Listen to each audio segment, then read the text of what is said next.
Hi hello friends అందరికీ welcome back to my channel. ఈరోజు ఈ వీడియోలో నేను పార్ట్ ఆఫ్ స్పీచ్ క్లాస్ 5 చెప్పబోతున్నాను. అంటే ఇంతకుముందు పార్ట్ ఆఫ్ స్పీచ్ క్లాస్ 1లో అయితే మొత్తం ఇంట్రడక్షన్ పార్ట్ చెప్పేశాను. నెక్స్ట్ క్లాస్ 2లో అయితే అసలు నౌన్ అంటే ఏంటి చెప్పాను. క్లాస్ 3లో ప్రనౌన్ అంటే ఏంటి అని చెప్పాను. క్లాస్ 4లో యాడ్జెక్టివ్ అంటే ఏంటి చెప్పాను. సో ఇప్పుడు క్లాస్ 5లో వర్బ్ అంటే ఏంటి అండ్ అడ్వర్బ్ అంటే ఏంటి చెప్తాను. వర్బ్ అంటే ఏంటి, అడ్వర్బ్ అంటే ఏంటో తెలుసుకుందాం. సో చూసేయండి. ఫస్ట్ క్లాస్ మీలో ఎవరైనా మా ఛానల్ని ఫస్ట్ టైం చూస్తున్నట్టయితే సబ్స్క్రైబ్ చేసుకోండి. సో మీకు నౌన్, ప్రనౌన్, అడ్జెక్టివ్ ఈ ప్రీవియస్ క్లాసెస్ కావాలి అంటే మీరు మా వీడియోస్లోకి వెళ్ళి చూసేయచ్చు. సో ఇప్పుడు క్లాస్ అయితే స్టార్ట్ చేద్దాం. సో వర్బ్ అంటే ఏంటి అంటే క్రియ. వర్బ్ అంటే క్రియ అంటే మనం చేసే ప్రతి పనిని తెలియజేసేదే వర్బ్. మనం చేసే ప్రతి పనిని అంటే మనం చేసే ప్రతి పనిని తెలియజేసేదే క్రియ అంటే మనం చేసే ప్రతి వర్బ్ని తెలియజేసేదే వర్బ్. ఓకేనా? ఎగ్జాంపుల్ చూసేద్దాం. అంటే రన్, వాక్, ఈట్. రన్ అంటే నడుస్తున్నాం, వాక్ రన్ అంటే ఉరకడం, వాక్ అంటే నడవడం, ఈట్ అంటే తింటున్నాం, రీడ్ అంటే చదువుతున్నాం మనం, గ్రో, డూ ఎక్సెట్రా. సో ఇవన్నీ మనకి వర్బ్స్. అసలు వర్బ్ అంటే ఏంటి? క్రియ. వర్బ్ని తెలుగులో ఏమంటారు? క్రియ. వర్బ్ అంటే ఏంటి అంటే మనం చేసే పని గురించి చెప్పేదాన్ని మనం వర్బ్ అని అంటాం. Examples run, walk, eat, read, grow ఇవన్నీ ఎక్సెట్రా. ఇప్పుడు ఒక నోట్ ఉంది దీనికి. ఏంటి అంటే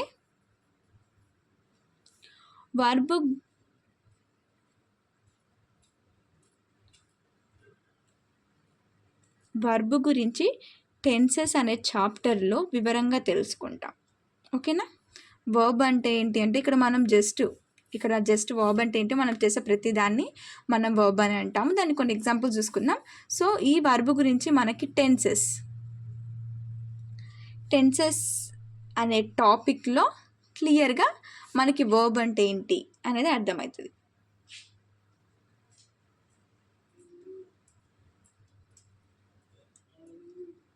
ఓకేనా? దాంట్లో అర్థమవుతుంది. సో 5th వన్ వచ్చేసి అడ్వర్బ్.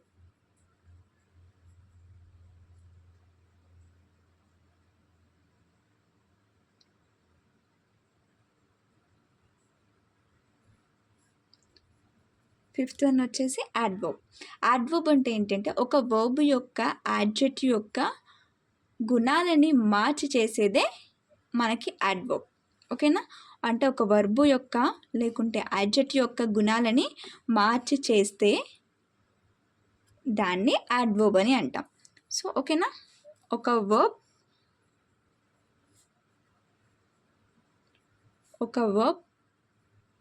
యొక్క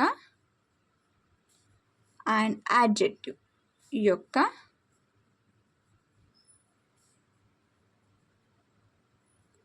గుణాల్ని మార్పు చేస్తే దాన్నే మనం అడ్వర్బ్ అని అంటాం. So type of adverbs. దీనికి టైప్స్ ఏంటి? టైప్స్ ఆఫ్ అడ్వర్బ్స్ అంటే మనకి ఎన్ని టైప్స్ ఉంటాయి? మొత్తం 7 టైప్స్ ఉంటాయి. 7 టైప్స్ ఆఫ్ అడ్వర్బ్స్ ఉంటాయి.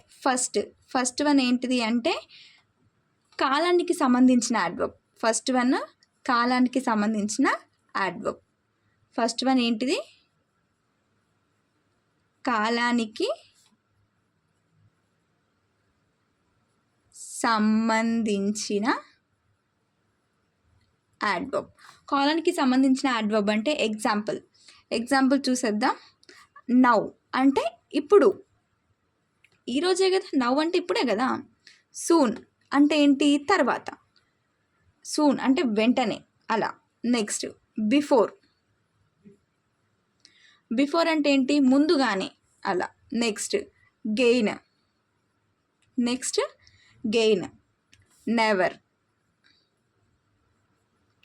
ఎవ్రీ, ఆల్వేస్, జస్ట్,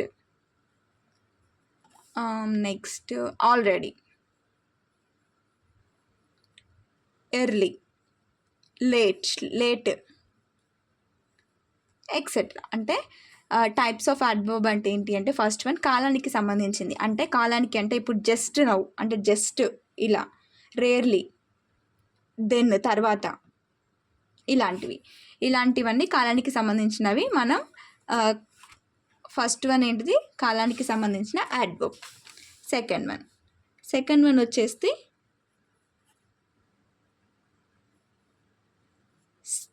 స్థలానికి సంబంధించిన అడ్వర్బ్. ఫస్ట్ వన్ వచ్చేసి కాలానికి సంబంధించింది, సెకండ్ వన్ వచ్చేసి స్థలానికి సంబంధించింది. అంటే ఎగ్జాంపుల్ అంటే హియర్ అంటే ఇక్కడ. నెక్స్ట్ దేర్ అంటే అక్కడ. అవే అంటే దూరంగా. ఫార్, ఎవ్రీ, వేర్, ఇవన్నీ స్థలానికి సంబంధించినవి. నెక్స్ట్ థర్డ్ వన్ వచ్చేసి సంఖ్యకు సంబంధించిన అడ్వర్బ్స్. సంఖ్యకు సంబంధించి అంటే నెంబర్కి సంబంధించినవి. అంటే వన్స్, ఎగ్జాంపుల్ అంటే వన్స్ అంటే ఒకసారి. ట్వైస్ అంటే 2 సార్లు. ఫ్రీక్వెంట్లీ అంటే తరచుగా. ఓన్లీ అంటే మాత్రమే.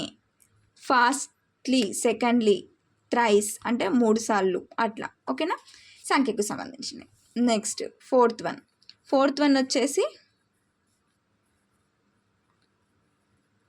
కారణానికి తెలిపేవి అడ్వర్బ్స్. అంటే హెన్స్ అందువల్ల నేను అలా చేయాల్సి వచ్చింది, అలా ఉంటాయి, కారణాలు ఉంటాయి కదా వాటికి. సో అందువల్ల, దేర్ ఫోర్ కావున అలా.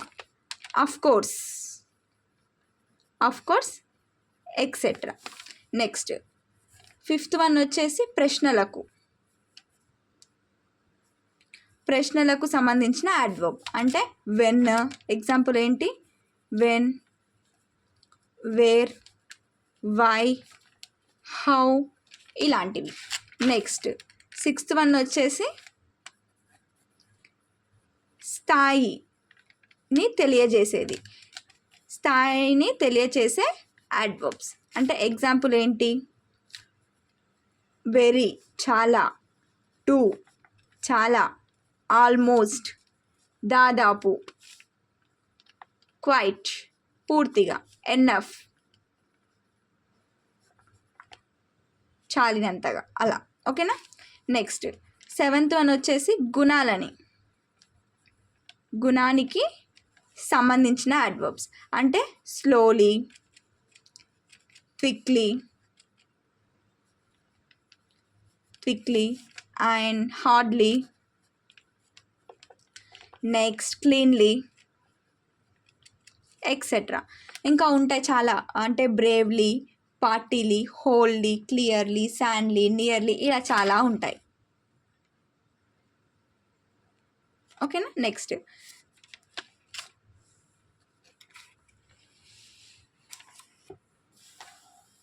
ఇప్పుడు మనకి నేను చెప్పాను, ఒక వర్బ్ యొక్క లేకుంటే యాడ్జెక్టివ్ యొక్క గుణాలని మార్పు చేసి చెప్పేదాన్ని మనం యాడ్వర్బ్ అంటాం.